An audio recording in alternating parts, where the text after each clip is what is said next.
Welcome to The Explainer. So, today we're tackling something that literally affects every single one of us every single day. We're going to demystify personal finance and help you build a rock-solid financial foundation from absolute scratch. Honestly, if you've ever felt totally overwhelmed by managing your money, you are in exactly the right place. Let's get into it. Okay, let's dive right into this. Have you ever wondered why some people just seem to get wealthier every single year while others constantly struggle, even when they're bringing home a genuinely great salary? It's kind of a mystery we've all thought about, right? Well, the truth is, the secret isn't always about earning a bigger paycheck. More often than not, it's just about managing the money you already have way better. Here's our roadmap for today's explainer. 1. The wealth building secret. 2. Budgeting and emergency funds. 3. Making your money work. 4. 5 ways to invest.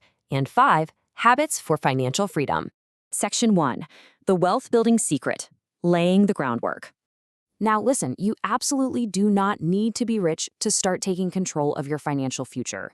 Personal finance, investing, they're simply skills.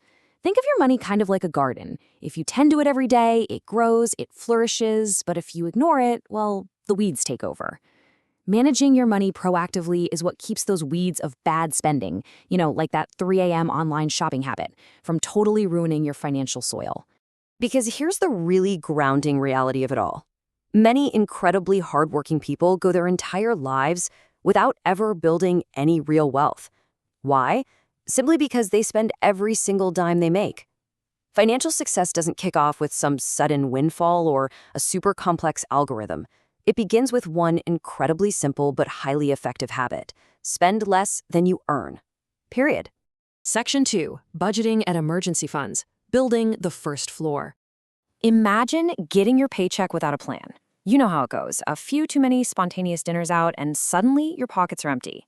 Well, a budget fixes this by giving every single dollar, pound, or rupee a specific purpose before you even spend it. And the 50-30-20 rule is a fantastic framework for this. Basically, 50% goes to pure necessities, 30% for your lifestyle and entertainment, and a strict 20% goes straight towards savings and investments. Consistently dedicating that 20%, that's what creates a massive financial difference over time. And that actually brings us to a really vital number, 3 to 6. Look, life is incredibly unpredictable. A car breaks down, a job gets lost, unexpected medical bills just pop out of nowhere. Without savings, those emergencies instantly turn into high-interest debt. That's why financial experts highly recommend using your savings to build an emergency fund that covers exactly that, 3 to 6 months of living expenses. It acts as a safety net, so when times get tough, you're using your own money rather than panicking and borrowing during a crisis. Section 3. Making your money work, constructing the second floor. Now, you might be thinking, okay, I'll just save everything. But saving your money just isn't enough to fully secure your future. When you only save, inflation silently eats away your purchasing power year after year, almost like a monster. But when you invest, your money actually has the potential to outpace inflation. Your investments start generating their own independent, active income. And honestly, that is the biggest difference between wealthy people and everyone else. Which leads us to one of my absolute favorite concepts in all of finance. So Albert Einstein reportedly called compound interest the 8th wonder of the world. And, whether he actually said it or not, the concept itself is just staggering. Compound interest basically means your money earns returns, and then those returns start earning returns of their own. It literally snowballs. This is exactly why starting early and utilizing the sheer power of time is actually far more important than waiting until you have some massive pile of cash to invest. Section 4. 5 ways to invest, securing the roof. So, the really crucial point here is knowing what options are actually out there.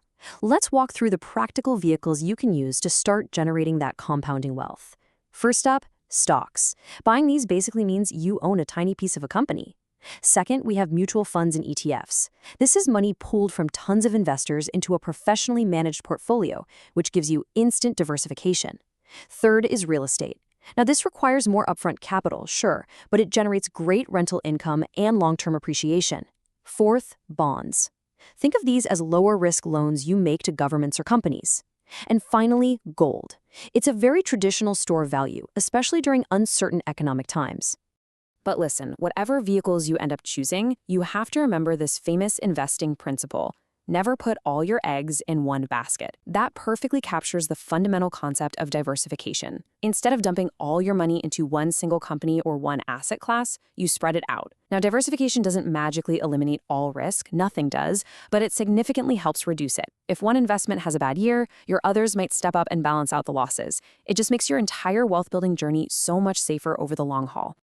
Section 5. Habits for Financial Freedom, Daily Maintenance. Building wealth really isn't about getting lucky. It's about daily maintenance. But before we can build good habits, we've got to weed out the bad ones. We're talking about outspending your earnings, depending entirely on credit cards, having zero emergency savings, and waiting way, way too long to invest. Oh, and today's absolute biggest trap? Blindly throwing your life savings into whatever meme coin is trending on social media without doing a single ounce of your own research. Trust me, successful investors avoid these traps completely. They just ignore those flashy promises of quick profits. Instead of falling for those mistakes, successful people cultivate proven daily habits. They rigorously track their spending. They save every single month without fail. They invest regularly. They never stop learning about finance. They refuse to make emotional decisions with their money. And above all else, they think long term. It's these small, incredibly consistent daily habits that create truly extraordinary financial results over time. So, to sum it all up, your action plan really just comes down to 4 memorable steps. Step 1, save consistently. Step 2, spend wisely. Step 3, invest patiently. And step 4, keep learning. And hey, if you found the insights in this explainer helpful today, please don't forget to like, subscribe, and turn on that notification bell for more deep dives into business ideas and long-term wealth building. Because ultimately, personal finance is not about getting rich overnight. It's about creating lasting financial freedom. I want to leave you with this really empowering final thought. You don't have to be wealthy to start investing, but you should start investing if you want to build wealth. Seriously, remember that. The earlier you begin, the more time your money has to grow and actually work for you. So, here's a final question to challenge you as we wrap things up. Which of these small daily habits will you start building today to claim your own financial freedom? It's your financial foundation, and you now have the blueprint to start building it. Thank you so much for joining me on this explainer. I really hope you leave here feeling motivated and ready to take action on your money. I'll see you next time.